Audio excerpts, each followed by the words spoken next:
Hello children, in this lecture we are starting from a new chapter, solid state. So the solid state is the state of matter in which the constituent particles, might be atoms, molecules or ions, are closely packed in the lattice and are unable to move. Okay, so particles are not having any type of movement in solid state. Due to unique packing of constituent particles, solids show unique properties. Solids are characterized by their definite shape and to some extent by their mechanical strength and rigidity. Okay, students, then the nature of cohesive forces depends upon the type of solids. So these cohesive forces are responsible for the intermolecular or inter-unit attraction. So this depends upon the type of solid. For example, in ionic solids like sodium chloride, potassium chloride, the structural units are ions and they are held together by strong Coulombic forces. Then next is type of solid. Classification of solids. So broadly, solids can be classified under two headings. First is crystalline solids and the second is amorphous solids. So crystalline solids are the solids in which structural units like atoms, molecules or ions are arranged in a definite pattern.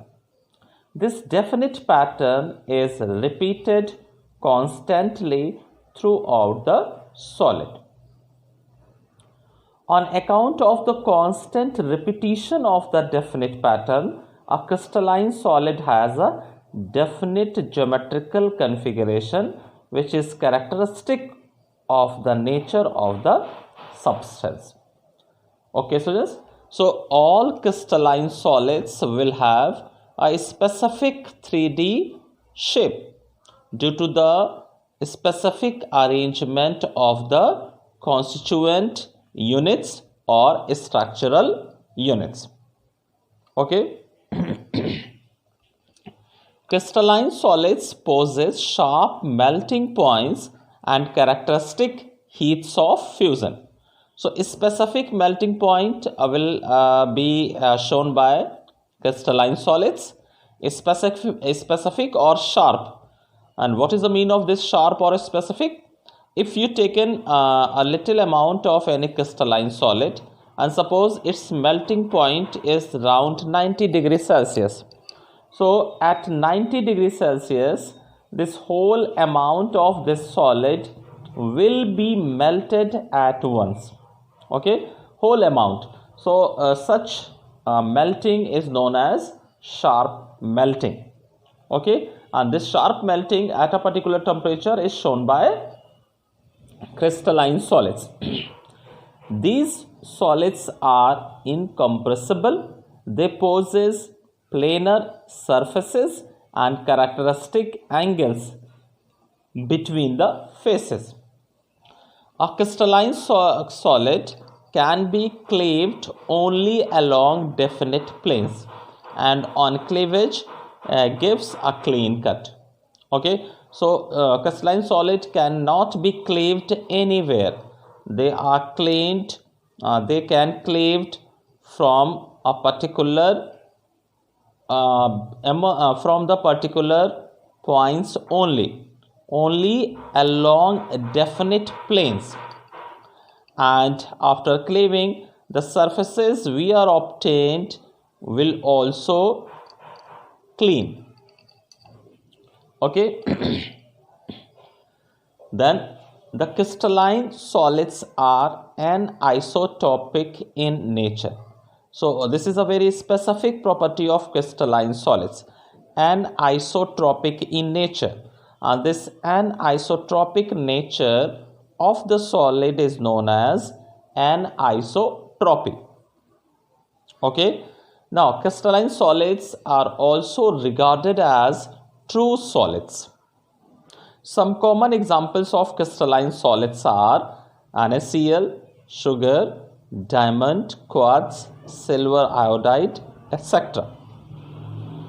Okay, crystalline solids are always having a long range order. Long range order means in crystalline solids, constituent units are present in a specific order. Okay. Now, next heading is isotropy and anisotropy. When a substance, whether solid, liquid, or gas, possesses the same magnitude of properties such as electrical conductivity, electrical resistance, refractive index, thermal expansion, etc., along all directions, it is said to be isotropic in nature, and this property is referred as isotropy. Okay, so when such physical properties are showing same magnitude in different directions in a solid, then such property is known as isotropy, and the solid is known as isotropic solid or isotropic in nature. Okay, so this we can understand clearly with the help of this figure. So as you can see here in this figure, it is a solid in which constituent units are present. These are the constituent units. So it is a crystalline solid, and this crystalline solid is made up of these different type of units which are present in a specific order, a specific similar order.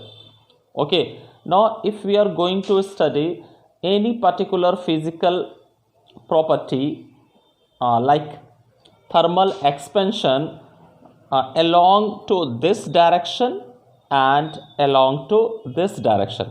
So as you can see here that in this direction the arrangement of unit is different, and along to this direction again the arrangement of unit is different from this direction. Okay, so if we are studying same physical quality, thermal expansion, along with these two different directions, then the magnitude of the thermal expansion will be different. Okay, due to the different arrangement of units in this particular crystalline solid. So this property is known as anisotropy, and crystalline solids are anisotropic in nature because these are showing different magnitude for a physical property in different directions in different value. Okay students, but in the case of amorphous solid, in amorphous solid the units are present in a random manner. So in all the directions same type of arrangement of units will be present, and that is why a particular physical property will show about similar magnitude in all the directions. Okay students, so that is why amorphous solids are known as isotropic in nature, whereas crystalline solids are known as anisotropic in nature. Okay, the next is This table is given here for the difference between crystalline solids and amorphous solids. So crystalline solids are showing very regular and extends in 3 dimensions throughout the crystal, and amorphous solids not regular throughout the solid. So amorphous solids are showing short range order, whereas crystalline solids are showing long range order. Okay students, then geometrical configuration in crystalline solid is definite, but in amorphous solid it is not definite. Crystalline solid are having sharp melting point but amorphous are having a range of melting point. Then heats of fusion for crystalline solid it is definite and characteristic, but for amorphous it is not definite nor characteristic. Then for crystalline solid, a regular clean cut. So when we are going to cut any crystalline solid from its surface, then we will always obtain a regular clean cut.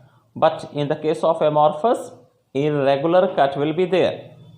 Then crystalline solids are generally incompressible, but amorphous are showing compressibility up to some extent. Crystalline solids are known as true solids, whereas amorphous solids are known as supercooled liquids or pseudo solids. So this point is also very important. Crystalline solids are considered as true solids and amorphous solids are as supercooled liquids or pseudo solids. Then last point is again very important. Crystalline solids are an isotropic in nature, whereas amorphous solids are isotropic in nature. Okay students, then next heading is classification of crystalline solids. So crystalline solids can be classified in the following types: molecular solids, ionic solids, covalent solids, and metallic solids. Okay, so this classification is based on the bonds or the constituent units which are present in the particular type of crystalline solid. So in molecular solids, the constituent units are molecules. In ionic solids, ions are present. In covalent solids, atoms of one or more kinds are present. And in metallic solids, positive ions are present in a medium of mobile electrons. Okay, so in molecular solids, the cohesive or binding forces are weak van der Waals force of attractions. In ionic solids condition, strong electrostatic forces or Coulombic forces are there. In covalent solids, these are very strong solids and are made up of strong valence bond forces. These valence bond forces are due to the covalent bond. Then metallic solids, and these solids are having electrostatic force of attraction or electrical attraction. Okay, then example and properties of these solids. So molecular solids are generally soft, low melting points, volatile, electrical insulators, poor conductors of heat, and low heats of fusion. Example, dry ice. Dry ice is also known as solid CO2, normal ice, solid CH4, iodine, solid argon, etc. Then ionic solids are hard, brittle, high melting point, high heat of fusion, poor conductors, of heat and electricity in solid state. So examples, salts like NaCl, KCl, zinc sulfide, etc. Then covalent solids are very hard, very high melting points, very high heats of fusion, poor conductors of heat and electricity. An example, diamond, quartz, silicon dioxide. Then metallic solids. Metallic solids can be very soft and also very hard, low to high melting points, moderate heats of fusion, good conductors of heat and electricity in solid state, malleable and ductile, possess metallic luster. Examples are all metals like gold, silver, copper, etc.